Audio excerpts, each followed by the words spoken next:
Welcome. Thank you for being here. I am Cheale. Monique. And I'm Sara. We are talking about what we love reveals what we should build. And it's really our brand that we're talking about building today. And today we're really focusing on those things that genuinely light us up. The store that makes us so good when we go to it. I will say Whole Foods makes me that happy.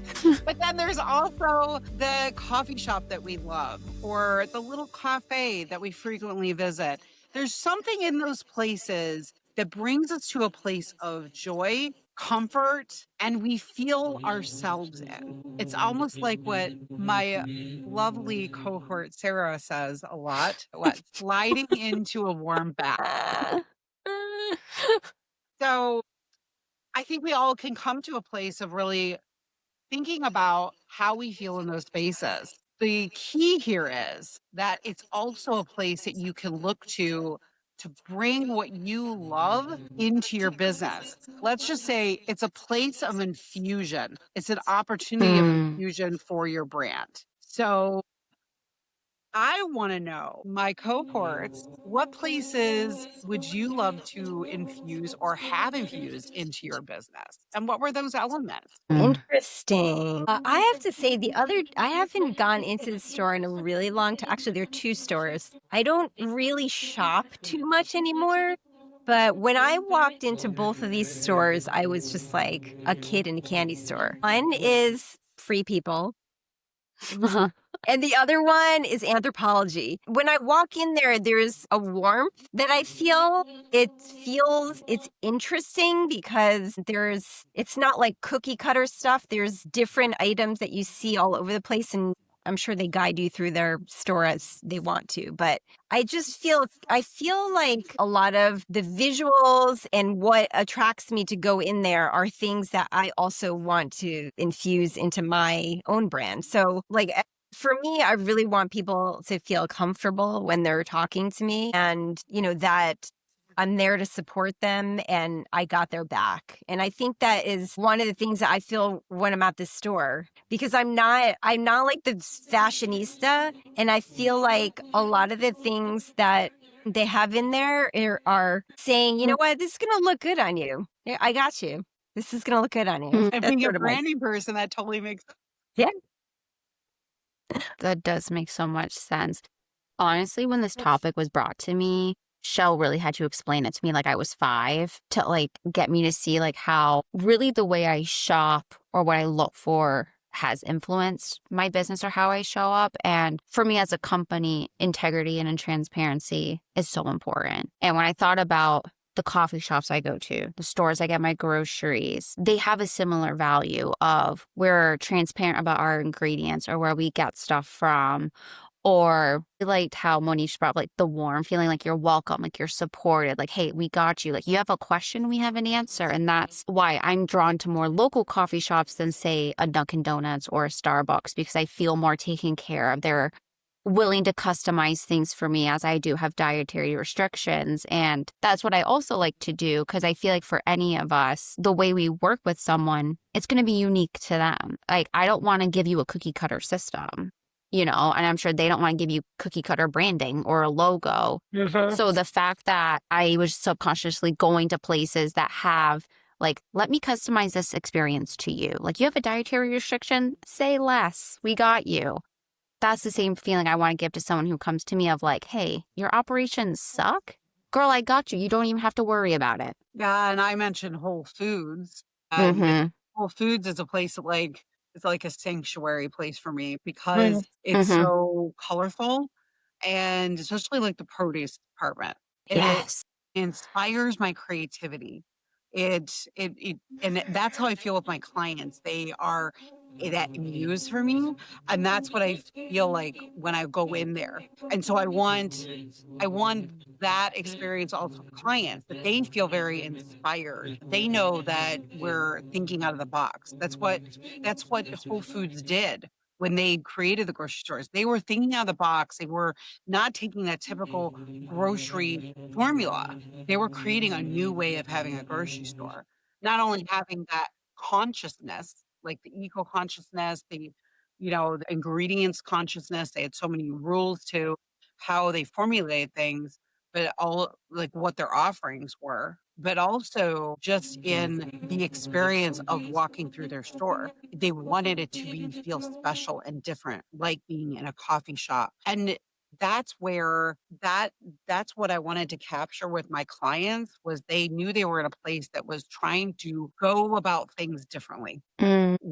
Their experience is different than maybe say another company that they work for. Not keeping my own business model in the box, but saying, you know what, just because the business model is typical this way with companies like mine, I didn't want to be that typical. I wanted to find a new way of doing things or at least an enhanced way of doing things. And so that was what I would pick. Now, I love starting with us talking about our own businesses, but I think that when we're thinking about our listeners today, which we're so happy you're here. What I would love to do is just bring you through a little bit of an exercise. So what I had said to my cohorts was like, what were those places that they've gone to that they've had experiences? So to you that's listening, think of a brand that you absolutely love engaging with. And this doesn't have to mean a store that you go to, or it can literally be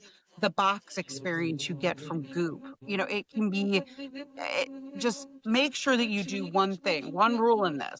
You don't have to be in your industry when you think of this. Rule two, do not box yourself into it has to be even the type of industry you're in the sense of like retail. So really like just go wild and crazy and just think of like what actually is like the brand for you. So I'll give you an example. I absolutely am obsessed with Tim Burton. I'm obsessed with how he approaches things. I'm obsessed with his creativity and how he really goes outside the box. That is what I was thinking of how I approach branding with my own company. I wanted that feel of that same type of like, not literally exactly like how he would do it, but that same kind of just kookiness and eclecticness to our branding and how we go about it. And that was really important for me.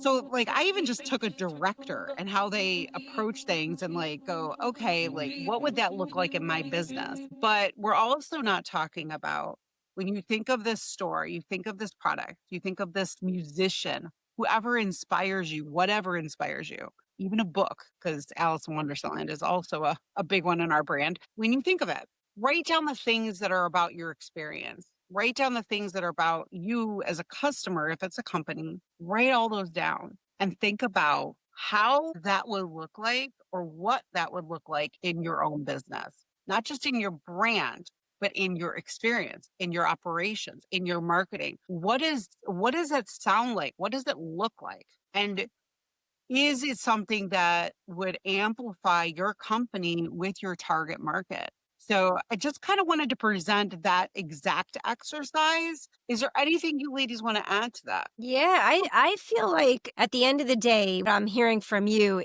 and I completely agree, is you have the brand experience, or some kind of experience with a company or a product or whatever. And I think the first step is analyzing, why did I like that? So it's almost like putting on a different hat and saying, what are the things that I liked about it? I loved walking into the store and feeling supported or comforting. I loved getting home and unwrapping whatever it was. I loved how they communicated to me on email or in the store.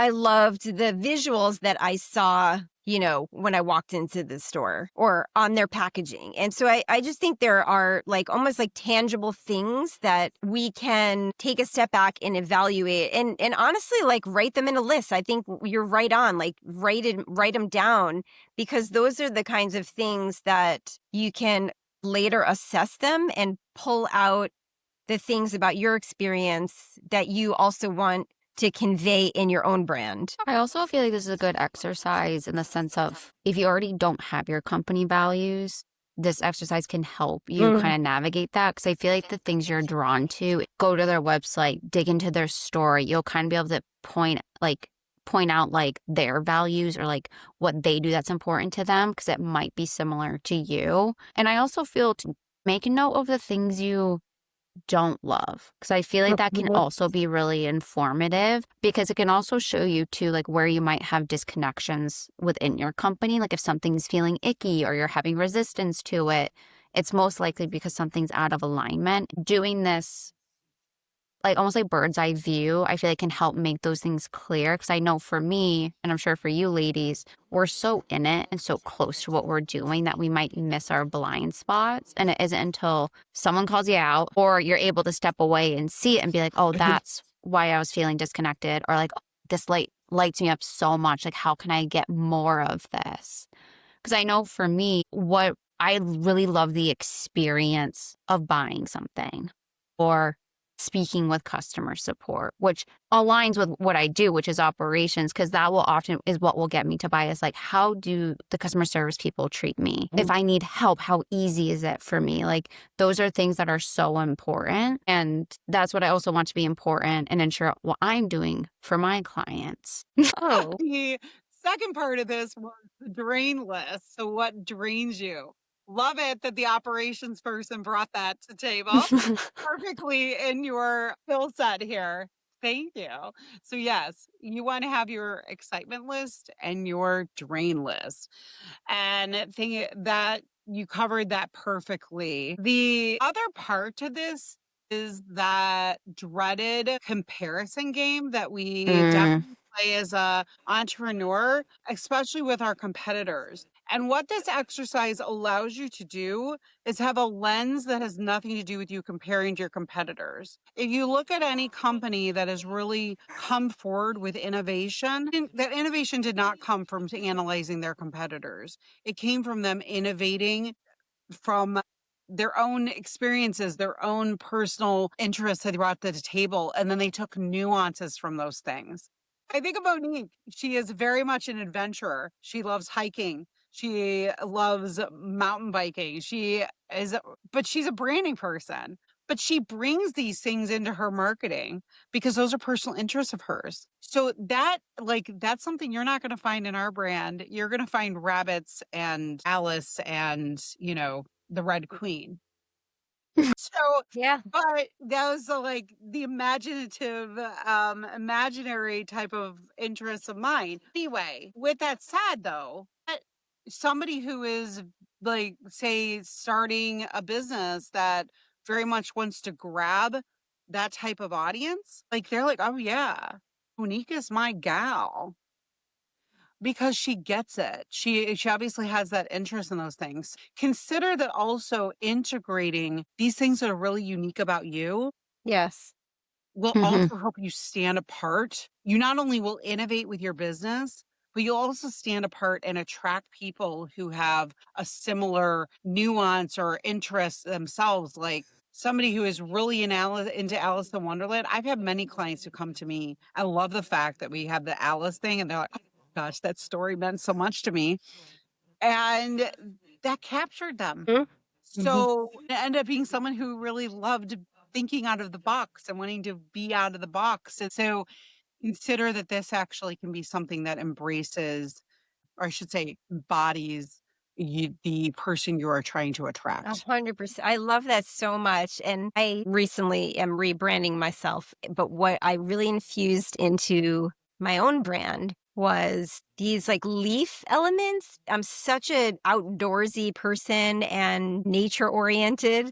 That became part of my visuals, right? That's what Shell is talking about. And it's the first time where I feel like it's all really authentically me. And I think that's a huge part of when you're trying to represent yourself or pulling stuff out of a client to really get to know them better. How do you infuse those things about themselves into their brand? And, there's just like, so it's like the visual side of it, but then also the messaging side of it too. Like, what is the picture that you're painting? Not just visuals, but what's the message that you're sending? What's the visual that you're painting? Does it represent you authentically? And then you will automatically um, attract people that are in a similar space or similar, not space necessarily, but similar common things that you like, that you will attract them. And those are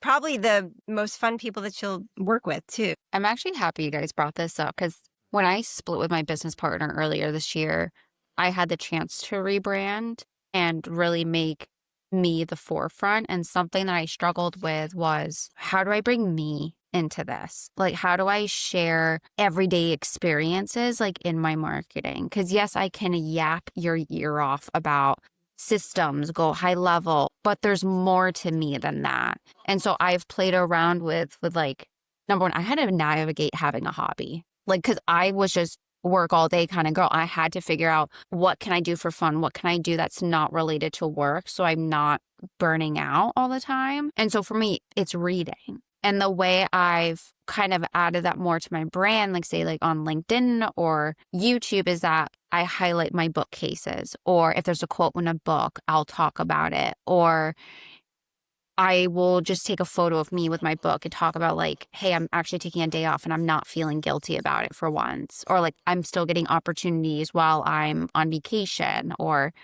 don't even get me started about planning my wedding, because there was so much to unpack there. But it took me a while to understand how valuable my authenticity and my stories are. And that it's really about, you can talk about anything as long as it connects back to like, what is your value proposition? What is the goal of your company? And always bring it back to that, because then that can make you a no-brainer for someone. Because I know, especially with operations and like how I designed my website, is I wanted it to feel like I wanted it to feel safe. I wanted it to feel clean. I wanted, if someone landed out there like, ooh, this girl's got me, I don't have to worry. Like that immediate sense of relief, like that's what I wanted to cultivate. And that was the easy part for me. And then once I started adding in my stories, adding in like little things that I'm doing for my own business or myself, that's when I noticed I started getting more attraction from people. I had different conversations. I had people being like, I love reading too. And I'm like, girl, what are you reading? And then it can lead to a beautiful relationship. Yeah, that authenticity is really important.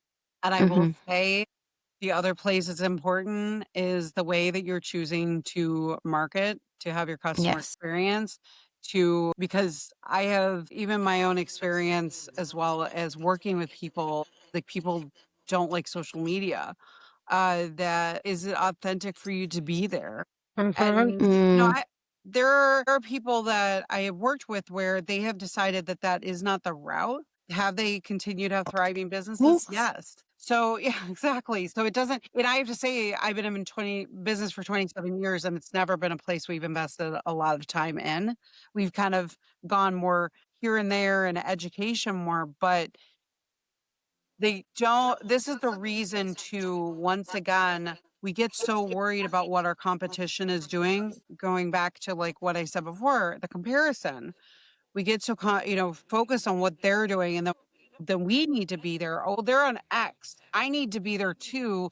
And so the same thing goes, not even just how you're branding yourself or how you're building your brand culture or how you're choosing to market or how you're choosing to do your customer service. If they want your competitor experience, they'll go to them. They want the experience from you that you bring to the table.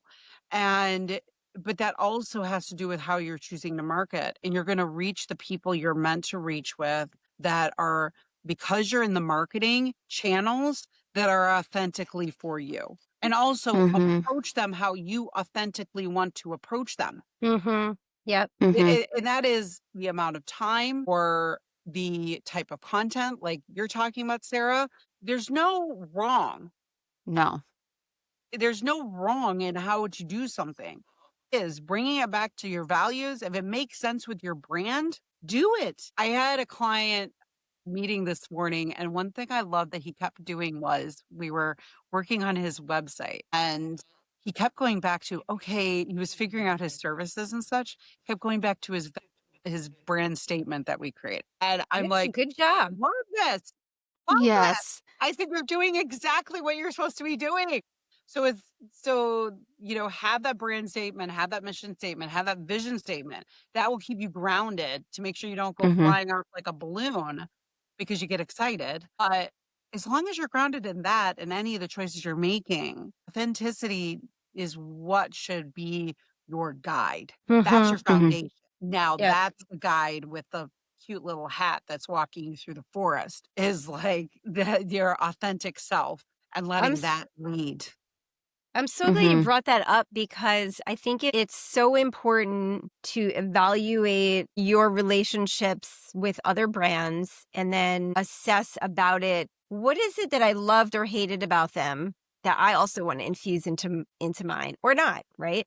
So for example, recently I signed up for someone's newsletter or something, or I was in one of their channels, and suddenly it was like I was being harassed. It was like spammy, like a million messages and 5 emails a day. I'm exaggerating, but it felt cheap to me and junky. It felt like flyers, junky flyers that people hand to you in New York City. That's what it felt like. And I was like, wow, this is so clear to me that it's the opposite of how I want people to engage with my own content. Uh-huh. And like, I want to do the opposite. I want people to slow down and thoroughly get into what I'm offering. And Mhm. so it just was like very telling. And you can have the opposite experience. You can have experiences that were amazing. And like, there's some brands that really like tell stories of their customers, and that's so juicy to me. I love developing relationships with people and then creating stories, and storytelling is a huge part of branding, as we all know. And so I'm just sort of pointing out some examples of like things that, marketing that I've interacted with and that has been like either a turn off or a plus that like I wanted to now infuse into my brand. What I wanted to get permission on is that something may really resonate now and that may change in the future. And that's okay because that means you're evolving and just giving yourself permission to try things on. Like, especially like for me, when I was switching from doing VA work to more like high level operations, I did look to other people who did similar stuff because I'm like, how are they positioning? Do I like any of this? Do I not like any of this? Because that helped informed me like, okay, I like how she did this offer. How can I make it me? How can I make it suit the way I want to live? How does it align with the client I want to serve? Like, I feel like it's okay to look for inspiration, but always come back to how do you want to do it? Because that's what's going to be what makes you consistent and sustainable and magnetic to the person you want to attract. Because I've always been transparent in the sense of like, you can do what I do. I'm like, you can spend the time doing what I do and figuring out for your business. Like, honestly, at the beginning, please do that because that's the only way you know what does and does not work. But then it gets to a point where you're like, I didn't start my business to do this. I don't want to be bombarded by the admin and operations. I want to be serving my people. I want to be creative. I want to take that vacation without my laptop. With all that to say is like, you are going to ebb and flow because you're a growing human being, which means your business is going to ebb and flow. It's just about always checking in with yourself, especially if you are starting to feel like there's resistance, you're feeling icky about something doesn't feel aligned. Take the pause, go through this exercise that Cheale gave to help reground you. Absolutely. Absolutely. With that said, I'm going to go through the practical exercise review here. So, audience, list 5 to 7 brands that you genuinely love. Any industry. Don't limit yourself to your field. For each, write why. One sentence. Not what they sell, not any of those details. Just why are you loyal? Look for the patterns. What values keep showing up? Innovations, transparency, community, simplicity, humor, even. Audit your business. Where do these values show up now? What is also missing? And what would be a way that you could see the infusion happening? And maybe it doesn't make sense. And go back to those statements, your vision statement, your mission statement, your branding statement. If you don't know how to write one and you haven't written one, look it up on Google. I'm sure it'll give you a guide.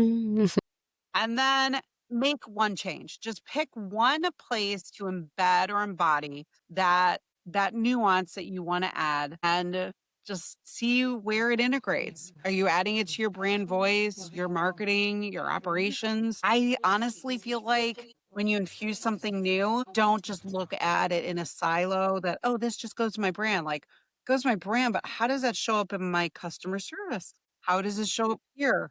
This is something that I'm always guiding people to do in, with their businesses. Don't just think about it as like, it's just this thing. It actually should flow together and infuse completely. And with that, I am ready. How about you, ladies? Last Yes. tips.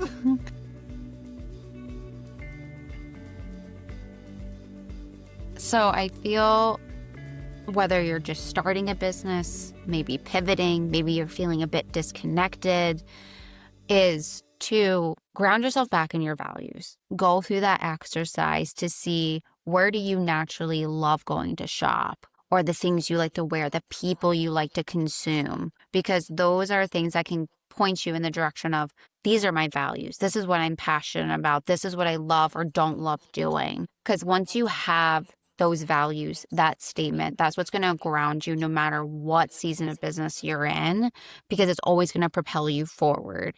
With that also is know what you choose now may change as you grow, because again, you're a human being, you are more than your business, and as you grow as a person, your business should grow along with you. And no matter what you choose or what you do, it's not a right or wrong. It's a simple, you either win or you learn from it so that you can win next time. And with that, thank you for joining us and have an amazing rest of your day.